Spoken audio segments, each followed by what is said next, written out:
आज साकार और निराकार में बड़ा झगड़ा है। कुछ लोग कहते हैं कि वह साकार है, कुछ लोग कहते हैं कि वह निराकार है। लेकिन वो साकार और निराकार दोनों है। कैसे? जैसे पानी क्या है, जल क्या है, साकार है, निराकार है। तुम ना बता पाओगे। पानी दोनों है, साकार भी है, निराकार भी है। तरल रूप में पानी अपने ओरिजिनल स्वभाव में जो है, सिर्फ मात्र वही उसका आकार नहीं। उसको लोटे में डालोगे, लोटा बन जाएगा। गिलास में डालोगे, गिलास। कोली में डालोगे, कोली। चम्मच में डालोगे, चम्मच। बड़े पात्र में डालोगे, गोलाकार में डालोगे, चौरस में डालोगे, आयताकार में डालोगे। जैसा पात्र होगा वैसा ही वो बन जाएगा। तो जल को आप साकार कहेंगे कि निराकार कहेंगे? आप उलझ जाओगे। ऐसा ही परमात्मा है, साकार भी है और निराकार भी है, और साकार भी नहीं है, निराकार भी नहीं। सचखंड बसै निरंकार। वो खंड जहां जाकर तुम सच्चे हो जाते हो, चाहे पहले झूठे ही क्यों ना, लेकिन ऐसी जगह पे जाके तुम सच्चे हो जाते हो। बात समझ से परे पड़ेगी, लेकिन समझ की चेष्टा करना। तुम अचानक गुजर रहे हो गटरों के बीच में से, आसपास दुर्गंध है, बदबू है, सारे शहर की बदबू। उसके वाष्प उड़ के आपके नासापुटों को दुर्गंध युक्त बना रहे हैं। और सहसा आगे जाकर कोई फूलों से लदा हुआ उद्यान आ जाता है और आप उसके भीतर प्रवेश कर जाते हो।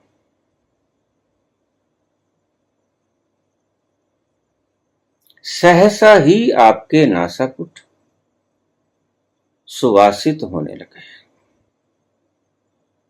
अभी तो गटरों की दुर्गंध थी, लेकिन अभी इतनी ही देर में आपकी नासापुटें सुगंधित होने लगी। बड़ी उल्टी बात लगेगी बाबा की ये कि कोई पापी, कोई क्रोधी, कामी, लोभी, अहंकारी गलती से भी उसके भीतर कूद जाए तो वह सच्चा हो जाता है। कोई झूठा व्यक्ति एक एक शब्द को शांति से सुनने की चेष्टा कीजिएगा। झूठा व्यक्ति गलती से भी वहां चला जाए तो वह सच्चा हो जाएगा। उसे कहते हैं सचखंड। यही तो कर्म आता है, सचखंड।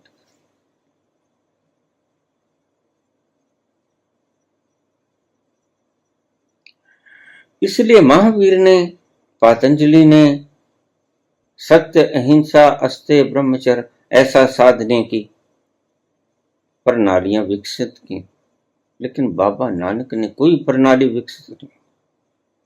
वो कहते तुम जैसे भी हो, झूठे हो, सच्चे हो, चोर हो, कातिल हो, गुनाहगार हो, दुखी हो, सुखी हो, कोढ़ी हो, स्वस्थ हो, तुम कैसे भी हो, उसके हो जाओ, उसमें कूद जाओ। सड़े गले, स्वस्थ अस्वस्थ उसके हो जाओ, और वैसे भी तुम उसके ही हो। वैसे भी तुम्हारा तो यहां कुछ भी नहीं, लेकिन जब तक तुम स्वस्थ रहते हो तब तक वो तुम्हें याद नहीं आता। याद ही वो तब आता है जब तुम अस्वस्थ हो जाते हो, शरीर पे खुजली होने लगती है और वो खुजली कोढ़ में बदल जाती है, तब तुम्हें परमात्मा याद आता है। जब रंज दिया भूतों ने तो खुदा याद आया। उससे पहले तुम हो, ये शरीर तुम हो, लेकिन जैसे ही इस शरीर को कोढ़ लगा तो तुम इससे छुटकारा पाना चाहते हो। वही शरीर है जिससे तुम अथाह प्रेम करते थे, महंगी महंगी साबुनों से सेंटों से इसे नहलाते थे, और आज ये कोढ़ग्रस्त हो गया। आज आप इससे नफरत करते हो, पीछा छुड़ाने को कोशिश करते हो। सचखंड बसै निरंकार, जिसका कोई आकार नहीं या जिसके सभी आकार हैं, इनके कोई भी मतलब ले सकते हो आप। सभी रूप भी उसके हैं और निराकार भी वो है। तो साकार और निराकार के अंदर डिस्कशन करने की कोशिश मत करना। वो दोनों हैं पानी की भांति। फ्रीज करोगे बर्फ बन जाएगी और बर्फ का आकार होता है।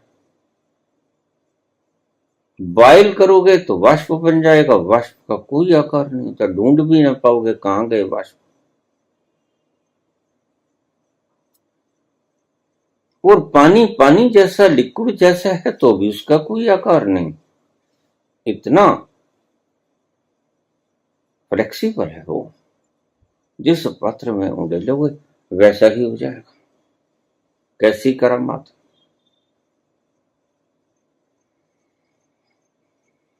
सचखंड बसै निरंकार, यह बात बड़ी उल्टी पड़ेगी। सचखंड ऐसा खंड जहां अगर तुम उतर गए एक बार तो तुम्हारे दोष नहीं देखे जाते। तुम पापी हो या तुम पुण्य आत्मा हो, या तुम क्रोधी हो या तुम कामी हो, ये संत लोग आपको बहकाते हैं। पहले शुद्धिकरण करो, पहले तुम ये साध लो, सत्य साध लो, अचौर्य साध लो, अस्तेय साध लो। उसके बाद जब बिल्कुल साफ सुथरे हो जाओगे तो फिर वह तुम्हें स्वीकार करेगा नहीं, ऐसा नहीं। वह तुम्हें जैसे हो वैसे ही स्वीकार कर लेगा, क्योंकि तुम उसके बच्चे हो।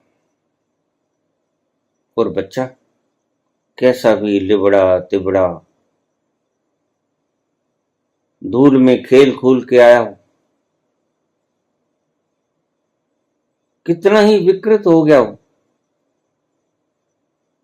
लेकिन मां उसको देखते ही गले से लगा देगी। पिता वात्सल्य से उसको अपने हृदय से चिपका ले। भला मां कोई फिक्र करती है? मां जब बच्चे को गोदी में उठाती है उसके वस्त्र निहारती है, या निहारती है कि वो इतना मैला कुचैला होके आ गया है? मां तो बल्कि उसकी मल मूत्र को साफ कर देती है। जिसको पता भी नहीं होता कि मल मूत्र होता क्या है, बच्चा इतना अबोध होता है, लेकिन मां के भरोसे वह जैसा है वैसा ही छोड़ देता है और मां उसको गले से लगा लेती है।